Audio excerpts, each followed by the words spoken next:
is yet another pleasure that we have you watching Church of Uganda Family TV. I know it is Easter, everyone is, busy, but we are delighted that at least in such a busy day, you have spared this hour to watch Transformed Lives program.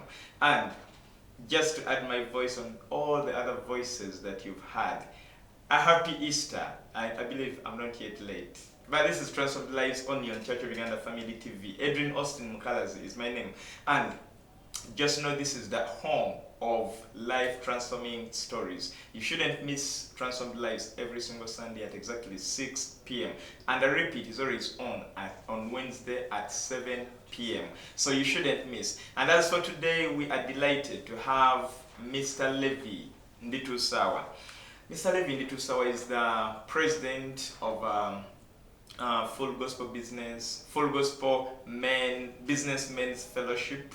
Now that is Nakasero Capital City chapter, but he's also the national ICT director in the Full Gospel Businessmen's Fellowship. So he's going to share with us his transformational story. Are you not excited to listen, to watch him, and be blessed by his transformational story? Mr. Nditusawa. Yes. We are so much delighted to have you today on Transformed Lives program. Thank you so much. Yes, and kindly greet our viewers, and then because they've been anxiously waiting for you. It is Easter, after eating, they're relaxing, and then waiting for life-changing stories like the one you're here to share with us. Yes, thank you so much. Amen. It's a great pleasure and happy Easter to all our dear viewers. I say it's a great opportunity for me to come to Church of Uganda Family TV. I've been desiring for this opportunity. Wow. And to see that in such a season of Easter, I'm invited. Wow, we bless the Lord. At a time when we are remembering the resurrection of our Lord Jesus Christ. Yes, please. The author of the salvation. Yes. Yeah, it's really great, and much more important is to see that I've come on the program that is transformed lives. And as we get to see, that was the key purpose as to why Christ came. Sure. By names as have been introduced, I'm Levi Gordon Nditusawa. Currently, as again I was also introduced, I'm the chapter president for NCCC, that is Nakasero City Center Capital Chapter. And I've been surprisingly appointed to be the national director for ICT. Wow. Also the position. So I'm the equivalent of Nabako in the government of Uganda. I count it to be really a big blessing to get such an elevation. Sure.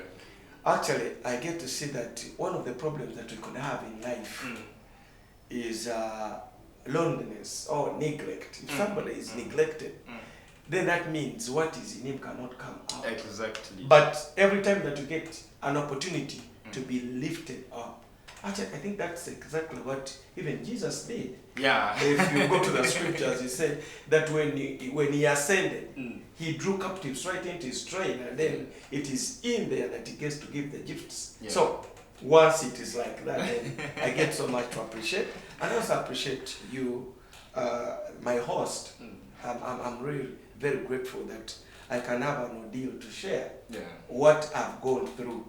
I'm currently a married man. I'm married to one wife, and who is a woman. Sure, sure, that that's is also very important. Yes. Yeah. And furthermore, I have 2 biological children, though I have other adopted kids with me. I'm born again. That is very important. Very But important. Mr. Nditusawa, Yes. before we now go into this, because later you'll share with us your journey to salvation. Yes, please. Yeah, but we want to get back to this young Levi Gordon. Yes. Yeah, where were you born from? How was life as we were growing up? Yeah. It's very interesting how my life began, according to what has been told to me. I was born a little earlier than the rest of the kids. What do I mean? Exactly. Normal kids get to be birthed at 9, Yeah, but I right. came out before 9. That's me.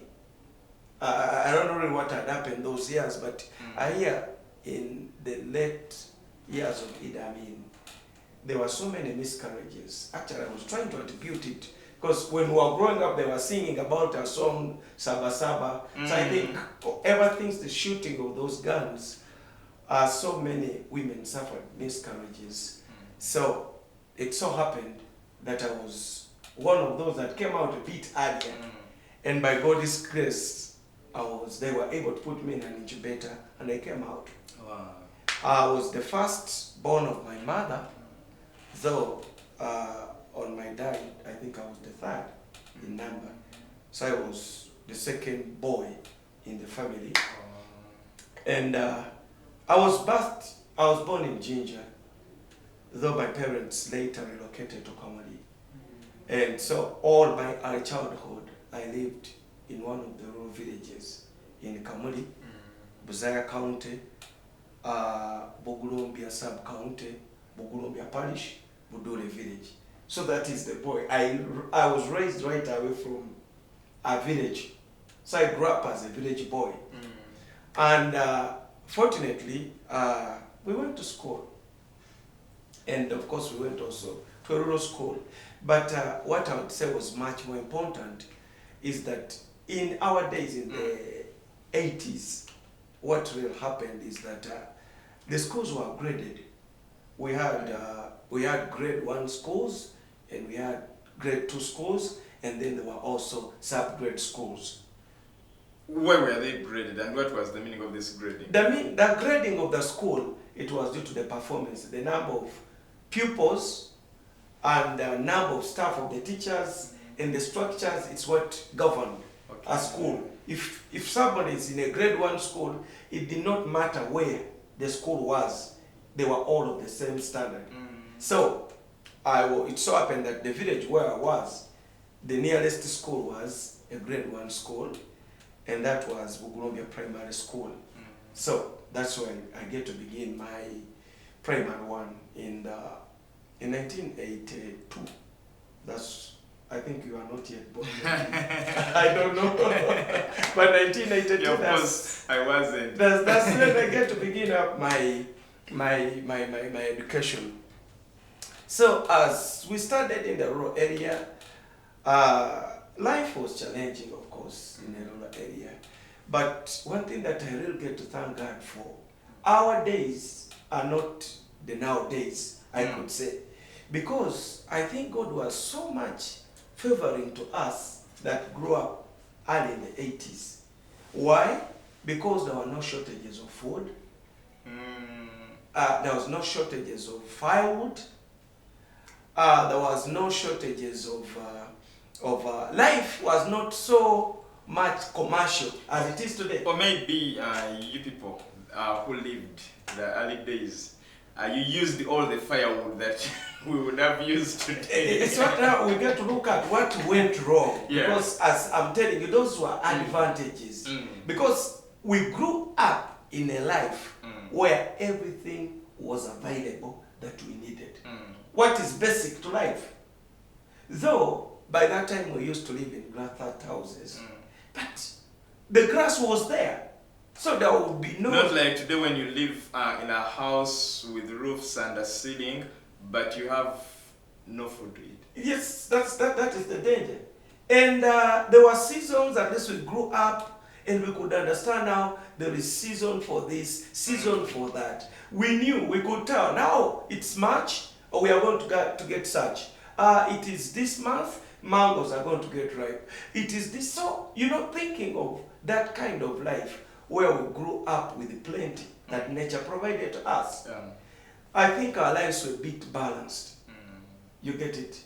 We did not so much think about money during our early days because there was nothing. I think we grew up, you can't buy jackfruit, you can't buy mangoes, you can't buy sweet bananas, everything was for free. Not like now, you go to Nakasero market here, you're supposed to buy everything. That's it. A small mango like this, 1,000 shillings. To us, it wasn't like that. Actually, everything that was there was for us to enjoy to abundance. So that is the kind of life we grew up in. So we get to school, and actually, really, what would surprise me is that during lunchtime, during the times of, say, mangoes, every lunchtime we just move over to trees and enjoy, and then come back to class. So you could even find that many of our colleagues, we never even suffered from diseases like ulcers, because every other time our stomachs were full. We could eat gabas, we could eat mangoes, we could eat everything that was available to us. And actually, what was also very interesting during those early days, we could roast maize in the night and wrap it into banana fibers and carry it to school. Wow. So during break time, you unwrap. Yes, you unwrap and then get to enjoy. And one of the most interesting stories that I could also tell that happened to me, and it's remarkable, was in primary too.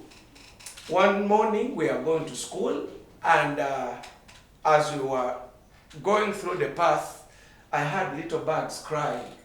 There was a nest, and then there were so many little birds that were crying. So I was so much attracted. So I wanted to have these birds on me. I reach out over to the tree branch and take the whole nest and put that nest where there were little birds into my little bag and go to class. It is only the secret that was within my bag. So it came to 10. I didn't know whether those birds had a program by 10 they could expect to eat something. We are in class. By 10, the birds begin to make the noise. I struggle with the bag to answer. They discover it is me who are the nest, and in the nest were birds. So now I live within that. That is one of the remarkable stories that I don't get to remember. So interesting. In primary too. So there was a neighbor boy who now threatened and said, "I'm going to report you to your mom because you went with birds in class." Are you seeing the mentality now? Yeah. Remember now, I think to me I had more like I wanted to raise up these birds.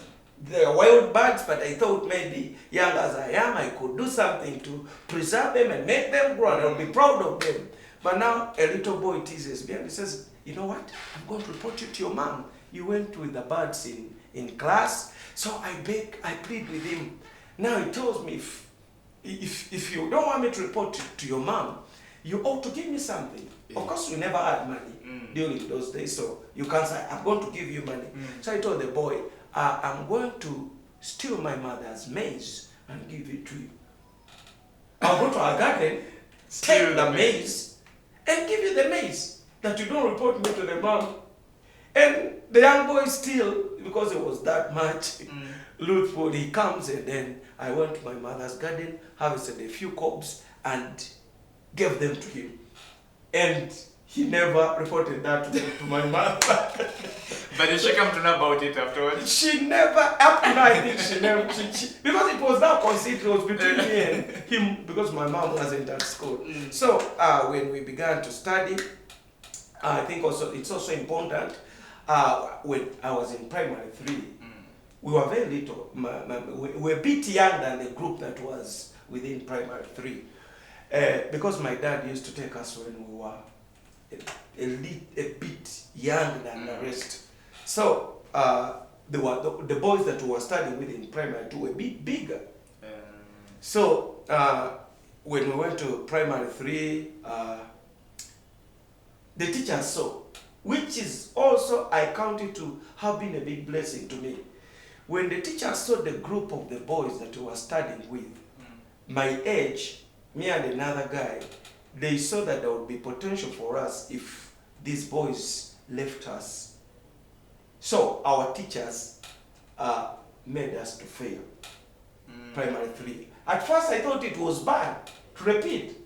You know, like any other kid. Yes. This is something that we need now to see. Is it important to repeat or not important? But that happened to me practically at school. So in primary 3, they promote others and they leave us, the 2 young boys, back into that class.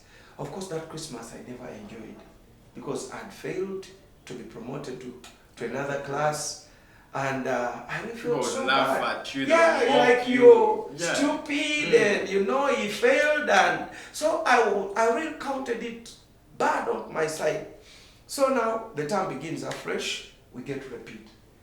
I'm telling you the truth. From primary 3 up to primary 7, I was the best all throughout.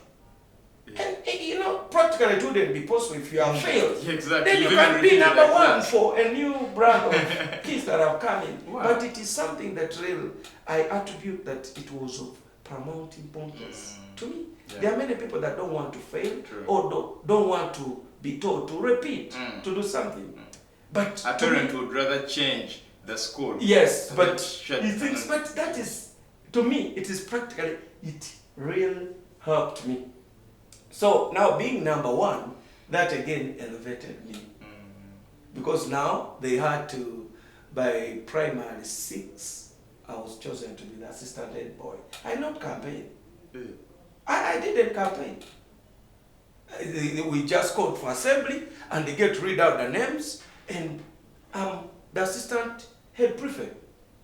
Hey. Yes, I didn't campaign, but that's so magical. Was it because you're notorious at school? Or? No. As I told you now, I gained the power, the momentum. I was top. So that excellence. That's why I would advise somebody. Actually, if you work at anything, work to the best of it, because that is it's an insurance itself, and it's a safety upon your life. So I made a head prefect, assistant head prefect, that is from primary 6.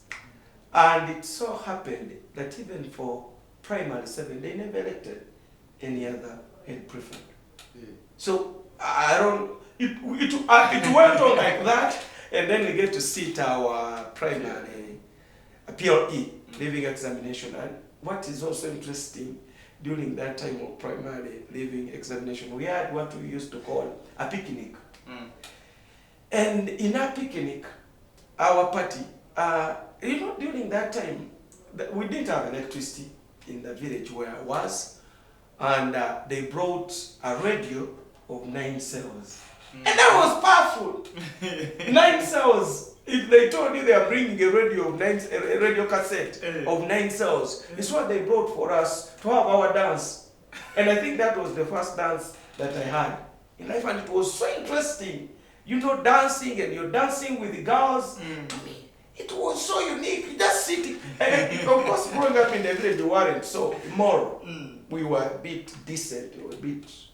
We never used to associate. Though we were in the same class with girls, we used not so much to closely have intimate relationship with girls. No way. You get it? That is the discipline, and our parents were very curious about that. You don't mix up with girls, and that also helped us to be a bit decent. So when we start our primary level education, I was fortunate to go to secondary. Yeah, I passed. I got 8 points. 8 aggregates. First grade. Yeah, first grade in a rural area. You get 8. We're back in Kamuli. We're back in Kamuli. Hey. Yes, I got 8. So I'd applied my first choice was in Ginger College. So I was admitted to Ginger College. So now I graduate from being a rural boy. I come to a town. A Jikonian now. Yes, yeah. So and actually it is a Ginger College now where I was living in the same cubicle with Magogo now, the MD. Yeah. I think he was 3 years ahead of me, but we were living in the same cubicle. So now I get now to society. Even I think Mr. Tumwewaze. Yes. Yeah, he was, when I was in HS still, we were in the same class. He was living in upper compound, I was living in lower. So now I was elevated. That's, I think, a transformation. But now I get to see that this never came just on a silver plate. You get it? Yeah. There was need for working hard. That is one of the secrets that we need always to pass out to any viewer out there. Things don't just come automatically. Things have to be planned. Things need our time and things need concentration. So when I come to now I'm no longer in the village. That means just a few, maybe 1 month of having holiday. It's only when I get to go back to the village. The rest of the time, you're in town. I'm in town and I'm now with a class of people. Because by that time, you know, not like now, schools, because like Jinja College also was one of the first grade school. So we could have students, students that were admitted from all over Uganda. They could come in. And it's so interesting that the biggest number of students that we had were coming from Kampala. And by that time, they used to use that term. They could not say they come from Kampala. They said come from Kla. And, you mean the term Kla started way back? Yes. And you know, like he says, they talk of Mabida, we have never heard of it. And you know, now we are in such a school, and these guys, they talk about driving cars. He says, I parked a car in our garage. To us, it was a myth, for sure. We had, and they were talking of, you know, they talk of Makerere University. We get time and go to Makerere University. To us, we could say, what is that? I remember actually when we were, the first time that we get to come to Kampala, it was a trip that we were going to Entebbe Zoo. And remember, the schools by then, they used to have a school truck. And the school truck was always a Tata lorry. Yes. Which is not there now. A truck, that is where we could be taken. So we came, that was the first time that on we your get truck. On our Tata. Tata truck. So we come and pass in Kampala, and you know, like you are just in the truck and you're just peeping and pass through, and then went to Entebbe. You see now how my life is being now. I never knew Jinja. I had been born there, but I've not grown up there. I've grown up in Kamuli. When I'm educated, I come to study in Jinja. Now from Jinja, I get opportunity to tour. I now get to see Kampala. We passed Mukono. By that time, the tarmac in Mukono used to be too black. Yes, but I don't know what has happened, whether when you get to grow eyes don't see better. But that is, there were not so many cars by that time, of course. And that time we also now get to study, finish up senior 4. I went back for HSC. Jinja College. Yeah, Jinja College. I did PEM. I studied physics, economics, math. Do you want to be an engineer? I wanted to do BCom. And it's also another long story to cut short. I had my uncle who was working in a Bank of Uganda. Actually, he wasn't an accountant, he was just a driver. Are you seeing the connection? Now, because how I used to see him having money and what, I thought if I should do BCom and work in a bank. I thought if you work in a bank, you automatically succeed. That's what I thought. And very many people think like that. You get it. Many people think like that. They don't want to be who they are, what God has made them to be, but they want to be something else outside of their box. So I had to struggle and make sure maybe I study physics, I study mathematics, I study economics, that I get to qualify to do BCom. Things never worked out the way I wanted them. When it comes to, after doing USCE, I wasn't admitted to Makerere. And you know, that was the dream. And remember, during our days, if you could not go to Makerere, then it's like you have failed in life. There were not so many universities as there are today. Actually, Chambogo was there by 90, because that was 96. 96. Yeah, Chambogo was there, but it wasn't as it is today. You get it? Even Makerere, it wasn't having the biggest population. These other programs, they came after the white paper, when they liberalized, and then students were even living outside, that kind of case that came in after. So I had to find an institute where I had to go and study. I did environmental studies. And after doing environmental studies, I came out also with a lot of fire. I looked at how nature is being destroyed, and I formed an organization called... Immediately after campus? Yes. I formed an organization called Pro Biodiversity Conservation in rural Uganda. And my focus now was to see that we put total ban to fumigation. I don't want people to kill termites. I don't want people to mess up with the mosquitoes. Oh, this is nature. You know, nature is not dog eat dog. You know, with all those kind of dogma. And that vigor. Yes. So now what really challenged me to drop my profession was I write up a proposal in that I was now seeking that there should be a law that could put a total ban to use of fumigants against we call it in the scientific, we used to call them the pismayers. The pismayers are ants, every kind of those crippling insects, and then the PCD resistance, that is the termites. So when I went to meet up. I think by that time Addison Kajara was the chairman for PEC, Parliamentary Environmental Committee. So I went and talked to Ken Richards, who was also by that time also in Parliament, and well, we go on sharing notes and saying, you know, I want. So there was one MP when I went whom I shared with about how we should preserve termites and what the ecological advantage they have. And he looked straight in my face and said, "Young man, are you a rebel?" Miss Annie Sour. Yes. I think at that point, when they've asked you whether you are a label, is where we're going to start from shortly after the commercial break. Thank you. Men, who are you?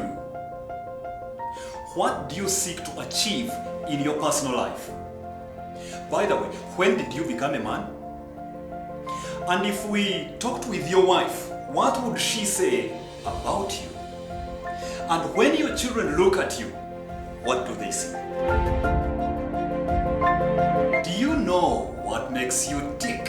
What makes you unique? What makes you basically you? Are you living a life of impact? Are you living a life of influence? Are you living a life of significance? Introducing to you the Inspired Family Leader, an interactive, provocative, and inspiring show that is going to challenge, that is going to equip, that is going to encourage men to strengthen their family leadership for national transformation. The Inspired Family Leader with Samuel A. Bakutana every Saturday, 7:30 to 8:30 p.m. East African Time, here on Church of Uganda Family TV. Live, love, and lead. Evening prayer.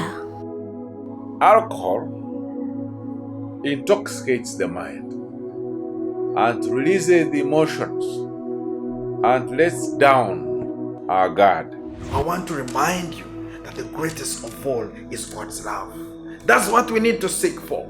And once we have God's love is permanent. Once it fills our heart, we're able to overflow and share this love to the others. Have you given to the Lord even when you have the smallest coin like that widow? Jesus said, look at this widow. She has done it better than all these people because she gave all that she had.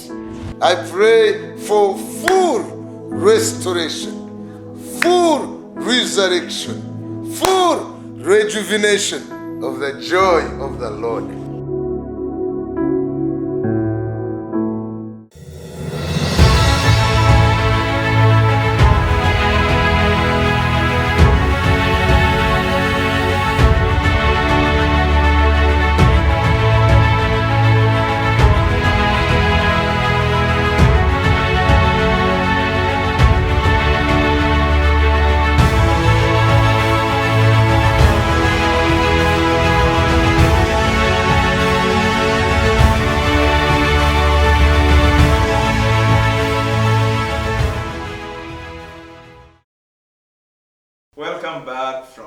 commercial break. This is Transformed Lives program, only on Church of Uganda Family TV. And we are working closely with the Full Gospel Businessmen's Fellowship. And of course, Edwin Austin Mkalas is my name. We are with Mr. Andy Tusawa. Mr. Andy Tusawa is now the National ICT Director in the Full Gospel Businessmen's Fellowship. And he's taking us through his story. One thing to remember is, before the commercial break, he had been asked a question. Are you a rebel? Yes. So, what was your response now? And the reason he had asked me whether I'm a rebel is because he had just previously planted, I think he had planted 10 or so acres of eucalyptus, and the termites had virtually destroyed everything. So there is no way you could convince him termites are of any ecological value. He had sunk in his money and all is destroyed. So from that time now I begin to think twice. What I'm trying to protect, it is harmful to man. And it's one of the biggest challenges that I got to see with environmentalists. They promote other things above man, which is not also divine. Because man must be first. Yes. But when it comes to the profession of environmentalists, they look at gorillas to be of more advantage than man. They look at birds to supersede man. That is demonic, I would say. I'm sorry to use that word. But it is not proper. Man must always be first. Yeah. You get it? So from that time, we had now to cut down the speed. Because by that time we didn't have... Now look at things the normal way. Real now. Yeah. Because I used to think of the mushrooms, I used to think of the white ant. But now I'm also thinking about the member of parliament who lost 10 acres of young eucalyptus seedlings that had been destroyed by termites. From that time, I said there must not be also reality in this thing. that we studied in Yes. school. And I could see that things to do with like conservation, they must only be masterminded by political will. It is not that people may understand it and buy it up, but there must be either political pressure or something in order to have it. Because of even commerce, you know, the world is run by money. Yes. So if you say we are going to ban this, and then what solution is there? No solution. So from that time I got to be a bit wiser. And all that we could try to do, remember the Mavira saga, there was that other issue of planting of the oil nuts in Bugala. Yes. So we come up, you know, as young environmentalists, and we are trying to see how best we can get to save this. But truly, if you are not putting man first and you are putting other things, you are not in order. Theories. Yeah, these are just theories. So from that time, I tried to break up. When I break up now, what was next? Because that was now the concern.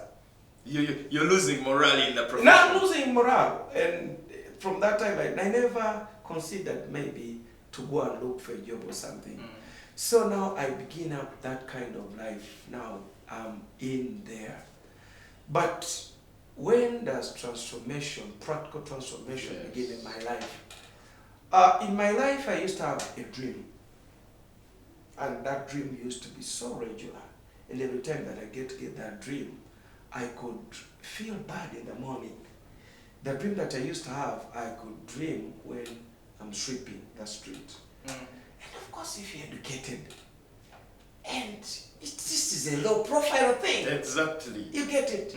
We look to that as something for people that don't have any profession. Dream interpreters will tell you that that is a spirit that is trying to put you down.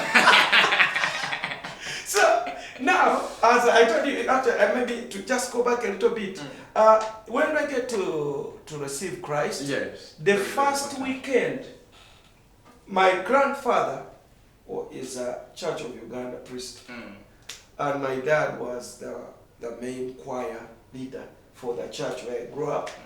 So I wasn't very far from religion. Of course, I could go with my grand to baptize, to do everything and the like. But you know, to it as it was a religion, to us, we just grew in there like that. until when I got to high school, the first weekend we were there were scripture unions. And these scripture unions used to have, they could come always to minister. They could target, like senior ones have come, senior fives have come. They always come within that first weekend when all new students have come. And when they came that time, they prayed. It was drama. They could do drama and what, and then call for people that can confess Christ as their Lord and Savior.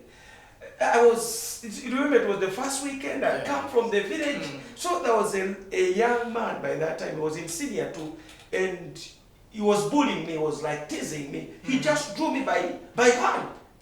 He took me to the pulpit, and he said, "This guy has confessed Christ." You know, of course, as a young man, a senior one, I tried not to say no. He says no. He has. So they had now to make me. I don't know where that guy is. He was called Mugaga. I think he was a very stubborn young man. I think several times he could suffer suspensions from school because of teasing senior ones and the like. But that was his character. Me, I get to thank him now. Because he forced me. He took me by heart. He took me this. So now I had after, you remember, once your name is written, then we had a scripture union group, and they had now always to force me to do what I didn't want actually to do, but because I had already confessed Christ. So now I was in there. So as after university, as I said, after studying, now I've come out. I'm looking for what to do. I've told you, I always have a persistent dream. I'm sweeping the street. When I sat down to find out what exactly it was, the last time when the Lord speaks and it was clear to me was when He tells me, if you fear to do what I'm telling you to do, because you fear people, you'll be much more ashamed when you get to do what you think is right for you to do. That's when I get to wake up. And so I said, what does this mean? He says, I want you to preach on the street. I became a street preacher in 2002. Just down here, before the formation of Church House, before Maria Gararia, before JBK, before Avema, before all those Jemba Plaza, it was totally different. Even before Namaganda Plaza, because there was just, it was a place where people used to eat katogo from. It was a messy place. But then the Lord tells me, I need you there. I said, why? It shows me that what had happened previously in the business sector is that people used to use a lot of witchcraft by then. Remember the shops, the alignment, maybe you are young by then, but the shops that we used to have along this, Long Street was a commercial street, but the shops that were in there used to be like 20 shopkeepers in one. All lines like this. Everywhere lines. People were just having a simple. We never had arcades. So think about how business was here. So he tells me now, all these people now operating much more with witchcraft. So you could see like they sweep and everything was just at the door entrance. So he tells me, I want you to go and begin to collect up all this, that we get to trash it out. So he tells me now, I want you to always begin the week. That is a Monday, and I want you always to close the week, and that was a Friday. So I could preach twice in a week. I preach Monday, I preach Friday. When I began to preach, remember I never had a job. My life was a bit messy by that time. I was struggling also, just struggling. So I get a dream again. When I was seeing some white people that had come, but the one that I marked most was a woman that had black hair. And of course, people that have black hair mostly come from Asia. After 1 month, I'd gone to pray at Pastor Jamada's church. Then there was a hotel called Marvin. That afternoon, I get to see a big group of whites. Actually, the majority were Koreans, and there was one American. When they come in, I heard the voice of the Lord tell me, those are the people. But I was nobody. I wasn't anybody in that church. I wasn't Tanash, I wasn't any of the ministers. So I said, I cannot do Gezi to even go and greet them. And actually, even them, they never came there because they knew anybody. But they came there because they had the drums playing. Yet God had already set an ordeal for me. So what happens? I go back. In the morning, I hear the hospital tell me what you should do. Go to that hotel. How do I get to go there? I don't know anybody. But I had to obey. I remember I earned my shirt and put on a long tie. I have the pictures maybe one time I'll show them. I walk and go. Immediately, reach the gate. I find a man and a woman that I never seen in a dream. They kept asking me, what have you come to? Have you come for the seminar? I never knew that these people had a seminar. So they tell me now, I had in me say yes. So I said yes. They say, okay, come help us. I go carry their projectors, we set up the room. By that time they had invited pastors and bishops from that side of Chitemu, that side, because Reverend Kim had a university there, so that was his operation area. So they come in, and what happened is that when the man was coming, when they were coming from America, they were changing over the planes at Heathrow. He had forgotten his bag where his shoes were. So he asked me, now, this evening I want you to take me to Kampala that I can be able to purchase some shoes. Now the connection is big, the bond is becoming bigger. So I bring him, and when we went back that day, he had carried a very big suitcase, carrying everything, full. And he told me that when they were organizing to come, the Lord told them, go with this suitcase to Africa, I'll show you who to give it to. And these guys give me this suitcase with very executive clothes. You see how it's now? All said that, how do I get to turn from there now? I'm here. Now they come in, and I think that is the first time that I got $200. That was 2002. $200. $200. Yeah. A village boy, man. From Kamuli. $200. Oh my God. This was big money. Sure. And you see now my spirit is elevated also. I'm going to get dollars. So you also stand at the Forex Bureau to exchange. And how? Can I tell you this? Maybe there are even people that grow and die in life when they've never even touched. Exactly. That is very true. But God again gave me that opportunity. So after now, I became a friend to them. Of course, they used to come every year in that organization, and from that time now they went to Rwanda. Remember, it was after the genocide, and going to Rwanda now, they had also set up an organization. It's called, they opened up an organization called Come See Africa. So, because they were now coming every year, and remember by that time, it's what I would say, there's something maybe that happened. During the early 2000s, mid 2000s, Uganda was at a very big advantage in this region than any of the other countries. Could you imagine British Airways could land in Entebbe? Wow. So that means all the international guests first visited Entebbe before they could connect another route, which is not the case now.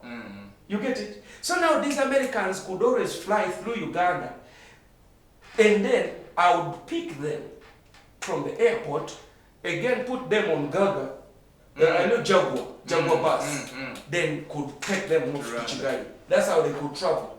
By that time, the Kanombe airport wasn't as good and big as it is today, because now it may surprise you today that there are planes that fly direct. All the planes that come to Entebbe, they first reach Rwanda, then come here. Exactly. And yet before it wasn't like that. So now Uganda lost. We lost for sure. So I had that advantage because of the positioning of our country, that I could receive them, then take off. So from that time, they opened up a route for me now. I had to be going with them to Rwanda. In their ministry, we were ministering to university students. So I got that exposure. From there, we continued. We went to Burundi. I got that exposure. We could cross over to Congo. So after coming from, when I came back from one of the trips, I got a connection with Full Gospel Businessmen Fellowship in Eastern DRC, that is Goma. You get it? Yeah. Now, these people keep on inviting me, because I'd never heard of Full Gospel in Uganda by then. I assumed maybe I was the first person.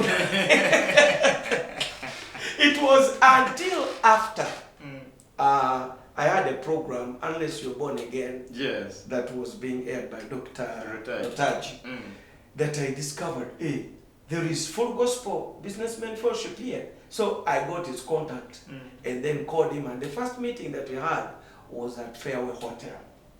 And from that time now, we began up. I'd received some certificates from Congo that I used to have every other year. They invite me, I go on behalf of Uganda, I receive the certificate. So I tell him, man, I've been the president of... So I introduced them to him, and then okay, then we got a chapter here in Nakasero for Businessmen Fellowship, and that's how I got to become a chapter president for Nakasero for Gospel Businessmen Fellowship International. Wow. And it is through that when I began up to work with the communities, I saw the real needs of the communities. First, my bias were with the little children, so I formed an organization called Ginger Children Heritage Organization, and I stationed my offices in Ginger. That is Mafubiro. Remember, I was born in Ginger, so I think it was Mafubiro is Kamuli Road. It was a way of giving. Yeah, it was a way of giving back. Now we made up a center, and for years I'd worked with the children, helping up the children, organizing parties for them to enable them interact. Because remember, it's every other time that you get to meet. Yeah.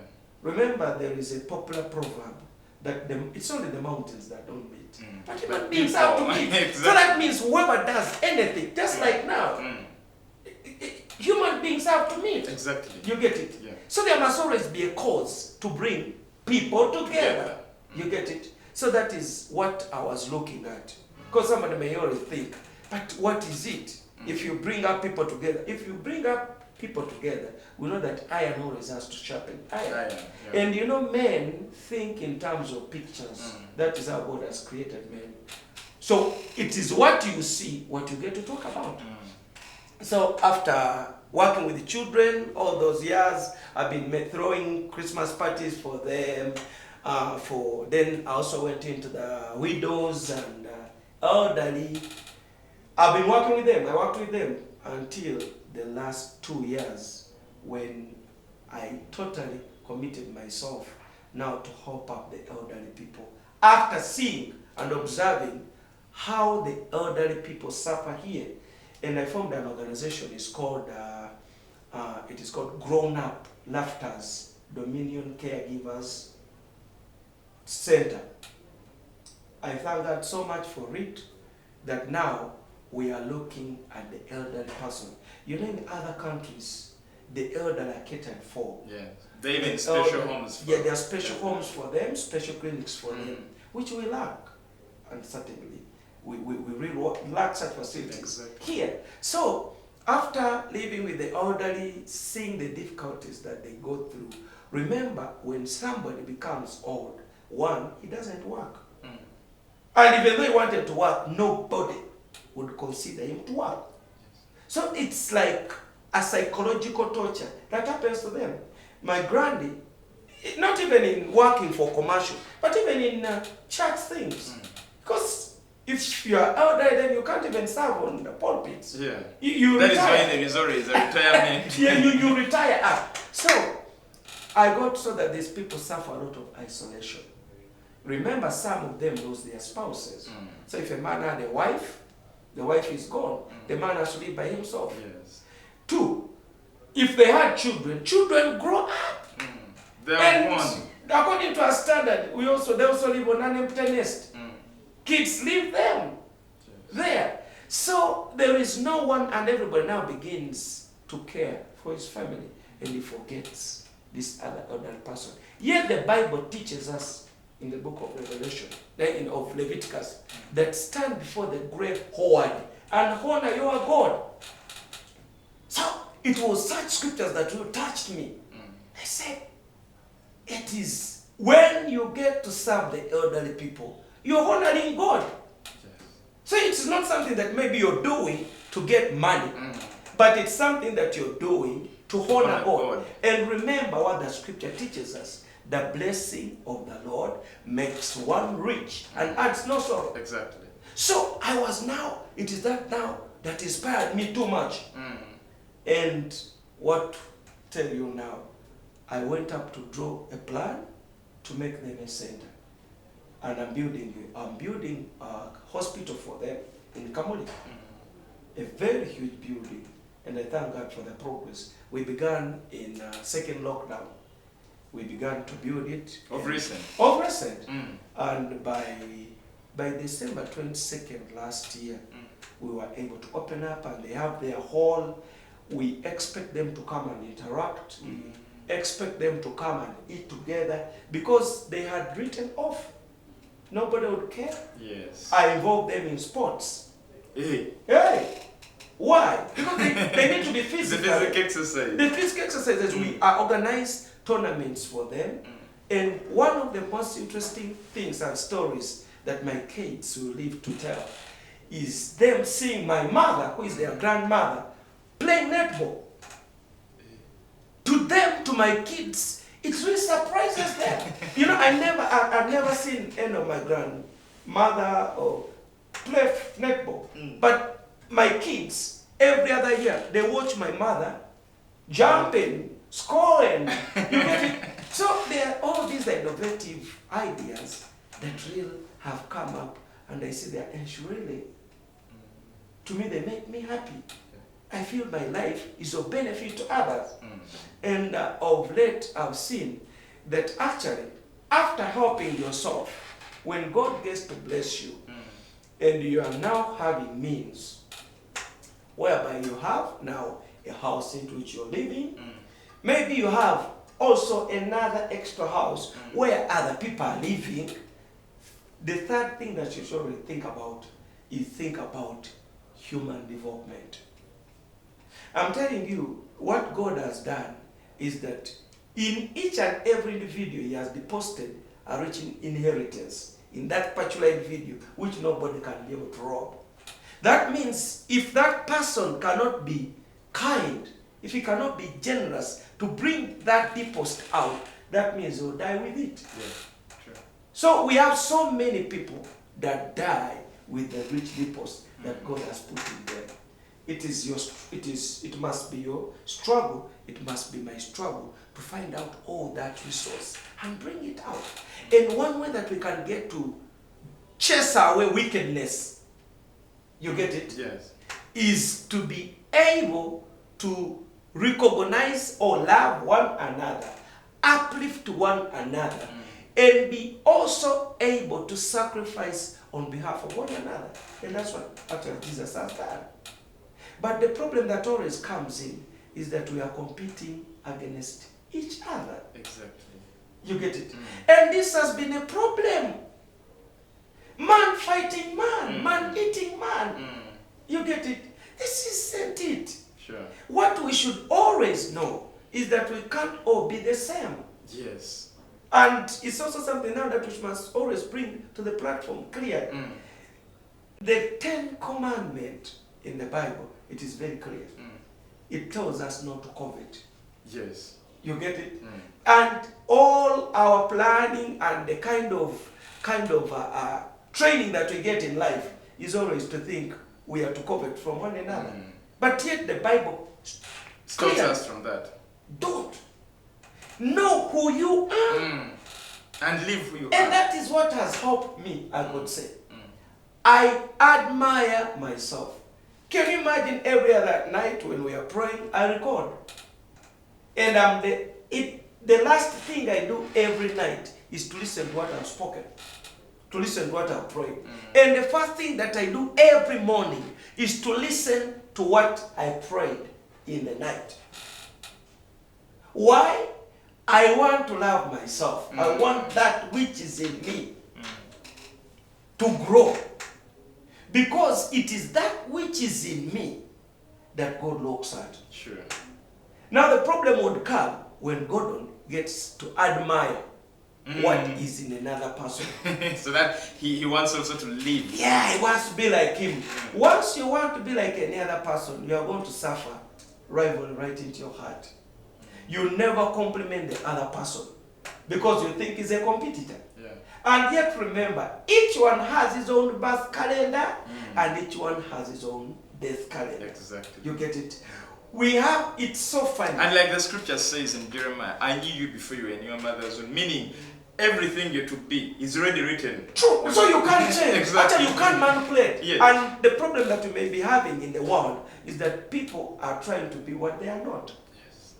You get it? You can never be Chinese. Mm. You can never be Kanek. Mm. You can never be Henry Ford. Exactly. You can never be. So this is an awakening now. You get it? That we should throw out. You know, colonization came up with its own bad consequences over us. That us even, you know, like being given a white man's name, or you take that to be a Christian name and you take it on, and you like don't like what you are, you always admire. And that's what I always do, most especially Eddie. You see me, he'll not tell you Mokala's name. Exactly. He'll always talk Edrin. about Edrin. I'm Edrin, and you know, like you don't, so he's hiding some information. What's your name? My name is Edrin. Yes, so that is the danger that we are in. So in transformation, actually, one of the things that we must always get to know is that we need to be who we are. It is funny that God is God. You know what? All that God makes you, He makes it for your benefit. True. Whether size or color. You get it? Because I've seen so many people like who? People like Kapere. They could be miserable. But you know, out of what God made him, he's earning money. He's a comedian. Exactly. Now tell me, how many people are hiding that which God has hidden into them? You get Yet it? it is the way to It's their the way out. success. You know, God, what God has done is that each one has his own passcode. Yes. You get it? Your voice is your, I could call it, is your trademark. You get it? Your smile is your trademark. Everything, if you only began to cultivate yourself and be that person whom you admire to be, you will be. Exactly. You get it? But now the problem only comes in is that we are not satisfied with what we are. Wow. Mr. Itosawa, I think our time demands that we end here, but a 1 minute message for someone who has been watching us from the time we started up to now as we are about to close. The message that I could get to pass over to any of our viewers out there is that Church of Uganda Family TV is an incredible TV. That is something that I should remarkably say. If they can give an opportunity like me and many more other people, then I think all our attention and focus should come. And remember, even the name, the brand itself, Church of Uganda. That is important. It is important if we all came up. And I say that to families out there, I think it's a high time that we all concentrated and seeing what the church brands are. Because you know, church, actually it's church, according to the scriptures, that has been given the mandate. Church itself is a government. The government of heaven operates through church. So if we have Church of Uganda, Church of Uganda, not church of an individual, but Church of Uganda. And they're also using a correct brand, family. It is not something only for the elite. It's not something only for the mothers or the women, but it is a family. And the family is inclusive of all. Exactly. You're a dad, you're a mom, you're a grandfather, you're a grandmother, you're a child, you're a daughter, you're a son, all of you. This is our television. Wow. Thank you so much. We are indeed grateful and we are blessed. One thing I've learned is I should be who I am. That's May God bless you so much for this time you've spared to come and share with us, and we look forward to having you more and more in the near future. Thank you so and Edrin Mukala is my name. This is Transformed Lives program only on Church of Uganda Family TV. I've worked with Jonah Joe, the producer, and Patrick in transmission. Stay blessed until we meet again next week.